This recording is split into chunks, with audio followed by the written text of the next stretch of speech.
सभी दोस्तों का ज्ञान की कहानी में स्वागत है। आज मैं दोस्तों आप लोगों को एक ऐसी कहानी बताने जा रहा हूँ जो कि त्रिया चरित्र से जुड़ी हुई है। जैसा कि कहा गया है, त्रिया चरित्र जाने नहीं कोई, खासम मर कर सती हुई। यह कहावत कोई ऐसे ही नहीं बनी है, इसके पीछे एक लंबी कहानी है। इस कहावत का अर्थ है कि स्त्री का चरित्र एक अबूझ पहेली है, उसे कोई नहीं जान सकता। वह जलेबी की तरह जटिल व्यक्तित्व की स्वामिनी है, जो उल्टा होते हुए भी सती सावित्री दिखने का प्रयास करती है। वह अपने पति को मारकर सती होने का स्वांग रच लेती है, पर ऐसा चरित्र सब स्त्रियों में नहीं होता है। कुछ स्त्रियां ऐसे चरित्र की मालकिन होती हैं, समस्त नहीं। आओ आज एक कहानी सुनाता हूँ। यह कहावत कैसे बनी। पंपापुर नामक एक राज्य था, जहाँ पर विलास राय नामक राजा राज्य करता था। राजा जैसा नाम वैसे उसके गुण थे, अर्थात वह एक विलासी राजा था। पूरे राज्य में स्वच्छंदता का बोलबाला था। केवल पुरुषों अपित स्त्रियों का हद दर्जे तक चारित्रिक पतन हो गया था। विवाहेतर संबंध कायम करना एक आम बात थी उस राज्य में। उस राज्य में सुधर्म नामक एक लकड़हारा रहता था। उसकी पत्नी का नाम सुलक्षणा था। सुधर्म सुबह सुबह लकड़ी काटने वन में चला जाया करता था। देर शाम तक वापस लौटता था। दिन भर घर में सुलक्षणा अकेली रहती और बोर होती थी। सुलक्षणा अति सुंदर स्त्री थी और आत्ममुग्ध नायिका की तरह अपने रूप यौवन को आईने में देख देख कर हर्षित होती रहती। शाम को सुधर्म थक हारा आता और खाना खाकर जल्दी ही सो जाया करता था। सुलक्षणा का घर काम निपटा कर और सज संवर कर जब तक सेज पर आती, तब तक सुधर्म खर्राटों की दुनिया में सैर करने चला जाता। बेचारी सुलक्षणा मन महसूस कर सेज पर तड़पती रह जाती। उसका अतृप्त यौवन खून के आंसू रोने लगता था। घर गृहस्थी का सारा सामान सुलक्षणा की लाती। एक दिन सेठ कहीं गया हुआ था और उसकी दुकान पर उसका नौजवान पुत्र चिंतामणि बैठा था। वह सुंदर तथा बलिष्ठ था। सुलक्षणा उसकी जवानी पर फिदा हो गई। सेठ के बेटे चिंतामणि ने भी सुलक्षणा जैसी सुंदर और सुडौल स्त्री पहली बार देखी थी, इसलिए वह भी सुलक्षणा की ओर आकर्षित हो गया। दो जवां प्यासे दिल मिल गए तो अब बदन मिलना भी आवश्यक हो गया था। चिंतामणि ने एक मिलन स्थल भी खोज लिया। सुलक्षणा रोजाना सुधर्मा के सो जाने पर चिंतामणि से मिलने जाने लगी और वह सुबह होने से पहले वापस आ जाती थी। सुलक्षणा और चिंतामणि की रंगरेलियां बेरो कटोक चलने लगी। एक दिन सुधर्मा जंगल में लकड़ी काटने गया तो उसने देखा कि एक साधु बेहोश पड़ा है। सुधर्म ने उस साधु पर ठंडे जल के कुछ छींटे मारे तो साधु ने आंखें खोल दी। सुधर्म ने साधु को बैठाया और ठंडा जल पिलाया तो उसमें कुछ जान आई। थोड़ी देर बाद उसे खाना भी खिलाया तो उसके बदन में थोड़ी ताजगी आ गई और वह चहलकदमी करने लगा। सुधर्म ने उस साधु से आग्रह किया कुछ दिन उसका आतिथ्य स्वीकार करे। सुधर्म के आग्रह के साधु महाराज टाल नहीं सके और शाम को वो साधु महाराज सुधर्म के साथ उसके घर आ गए। साधु को देखकर सुलक्षणा के तन बदन में आग लग गई। उसे लगा कि अब उसकी चोरी पकड़ी जा सकती है, इसलिए वह साधु को घर में नहीं रखने की जिद पर अड़ गई। सुधर्म ने उसके सामने समर्पण करते हुए कह दिया कि साधु महाराज बस 1-2 दिन ही रहेंगे।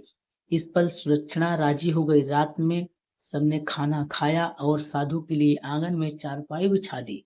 सुधर्म खाना खाने के वह तुरंत बाद ही सो गया, लेकिन सुलक्षणा की आंखों में नींद कहाँ। वह तो चिंतामणि की सूरत बसी हुई थी। उसका मन उड़कर चिंतामणि के पास चला गया था, मगर बदन तो सुधर्मा के घर में ही था। यौवन को मन से ज्यादा तन की जरूरत होती है। सुलक्षणा को अपना बदन जलता हुआ महसूस होने लगा। उससे आग बुझाने के लिए उसे चिंतामणि की सागर की आवश्यकता थी। सुलक्षणा उठी और उसने देखा कि सुधर्मा सो रहा है।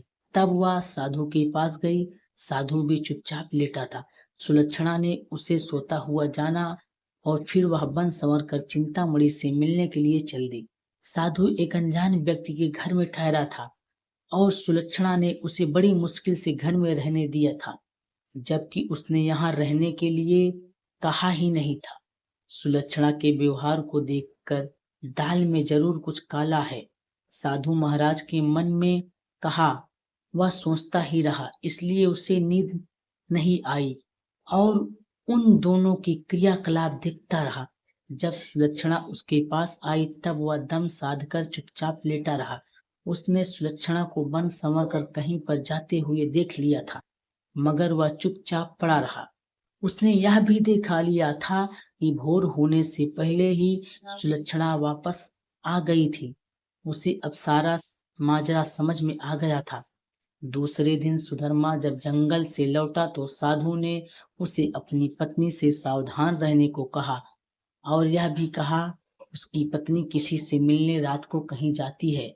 इस पर सुधर्मा को सुलक्षणा पर बहुत गुस्सा आया और उसने सुलक्षणा को मारा, पीटा भी बहुत। उसने सुलक्षणा को एक खंबे से बांध दिया और सो गया। सुधर्मा के मकान के पड़ोस में हरिराम नाई रहता था, जिसकी पत्नी का नाम सुशीला था। सुलक्षणा की तरह सुशीला भी एक चरित्रहीन स्त्री थी। उसका भी एक यार था। चूंकि दोनों एक ही नाव पर सवार थी, इसलिए दोनों घनिष्ठ सहेली बन गई थी। दोनों सहेलियां एक दूसरे के संदेश लाने ले जाने का काम भी करती थी, इसलिए दोनों स्त्रियां एक दूसरे के प्रेमियों से भली भांति परिचित थी। उस रात जब काफी देर तक सुलक्षणा नहीं आई तो चिंतामणि को चिंता होने लगी। वह भागा भागा सुशीला के पास आया और सुलक्षणा को बुला लाने के लिए सुशीला से कहने लगा। सुशीला सुलक्षणा के घर गई तो उसे खंबे से बंधा पाया। सुलक्षणा ने सारी कहानी बता दी। सुशीला ने चिंतामणि का संदेश सुलक्षणा को दिया तो सुलक्षणा ने अपने बंधे होने की मजबूरी बता दी। इस पर सुशीला ने कहा, ऐसा कर मैं तेरे बंधन खोल देती हूँ। तू चिंतामणि से मिल आ, तब तक मैं यही बंधी रहूंगी। उसके इस प्रस्ताव पर सुलक्षणा की बाछें खिल गई। वह अपनी जगह सुशीला को बांधकर चिंतामणि से मिलने चली गई। साधु महाराज यह सब खटारा देख सुन रहे थे, मगर वह चुपचाप खाट में दम साधे पड़े रहे। रात में जब सुधर्मा की नींद खुली तो उसे सुलक्षणा पर थोड़ी दया आई और उसने सोचा कि उसने कुछ ज्यादा कठोर रूप धर लिया है, अब सुलक्षणा को खोल देना चाहिए। लेकिन मन ने कहा, अगर वह फिर से अपने प्रेमी से मिलने चली गई तो?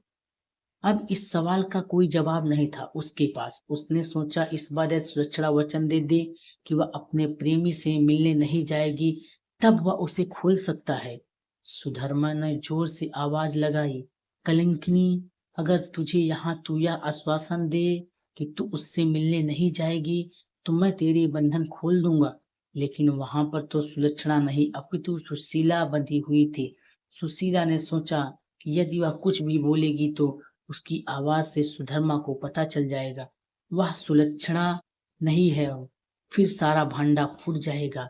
इसलिए वह कुछ नहीं बोली और चुप रही।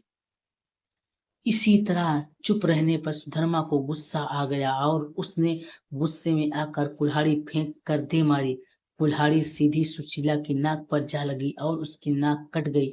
वह अंदर ही अंदर सारा दर्द सहन कर गई, मगर उसने एक भी कराह नहीं निकलने दी। कुल्हाड़ी फेंक कर मारने से सुधर्मा का गुस्सा थोड़ा ठंडा हो गया और वह सो गया। उधर सुलक्षणा आज जल्दी ही वापस आ गई और जल्दी जल्दी सुशीला के बंधन खोल डाले।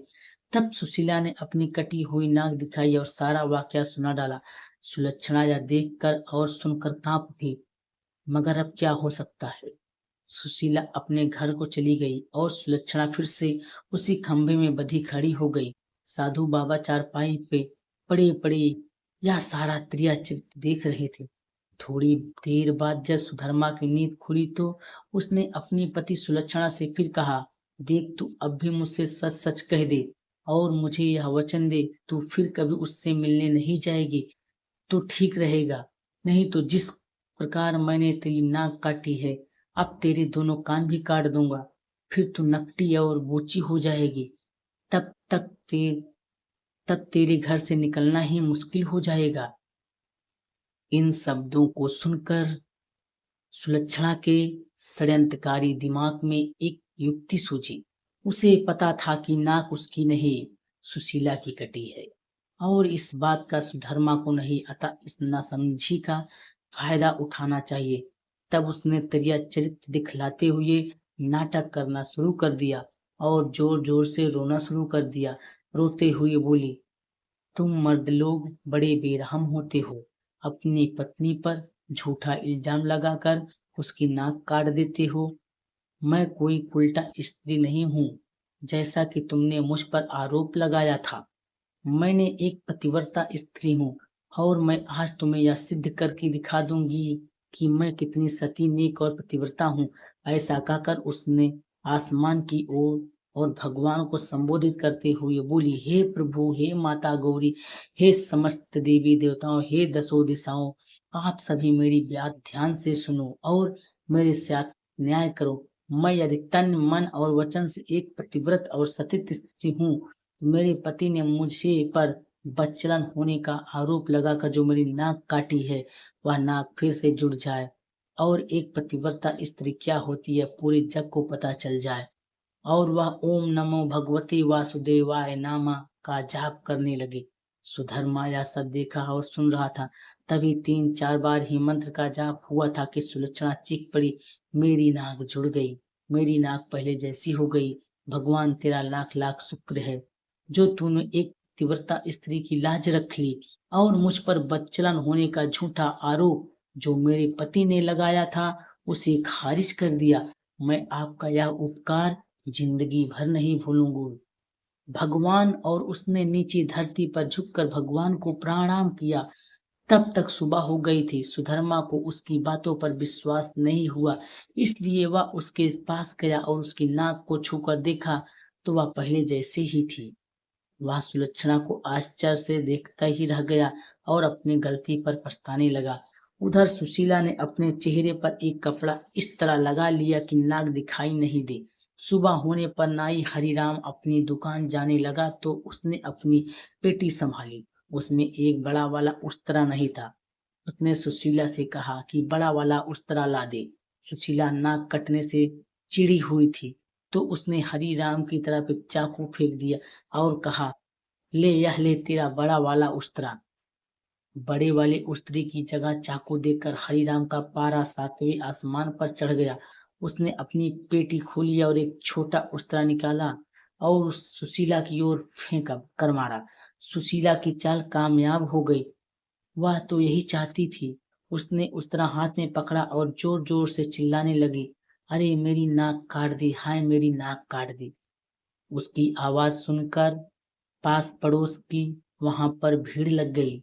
लोगों ने देखा कि सुशीला की नाक कटी हुई है और उसके हाथ में एक छोटा उस्तरा है। सुशीला कहे जा रही थी कि उसके पति ने उससे बदचलन बताकर बेवजह ही उसकी नाक इस उस्तरे से काट दी है। लोगों ने सुशीला की बात सही मान ली और हरिराम नाई की खूब पिटाई कर दी। इतनी देर में राजा के सिपाही आ गए और हरिराम नाई को पकड़ कर ले गए। राजा की अदालत में मुकदमा चला। सुशीला ने स्वयं को सती सावित्री प्रतिव्रता बताते हुए अपने पति पर आरोप लगाया कि उसने बदचलन बताकर उसकी नाक उस तरह से काट ली थी। उस तरह भी था और सुशीला की नाक भी कटी हुई थी। एक पत्नी अपने पति पर मिथ्या आरोप क्यों लगाएगी? अतः राजा ने हरिराम नाई को दोषी मानते हुए उसे मृत्युदंड सुना दिया।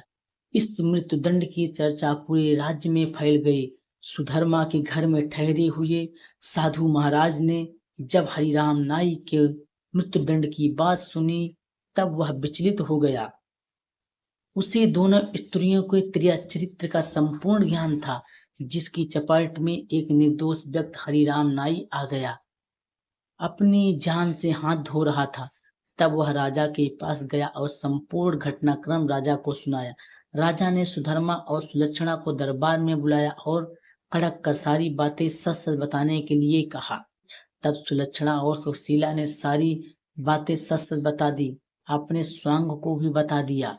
अब मामला पूरी तरह साफ हो चुका था। दोनों स्त्रियों का अपराध सामने आ गया और हरिराम नाई निर्दोष सिद्ध हो गया।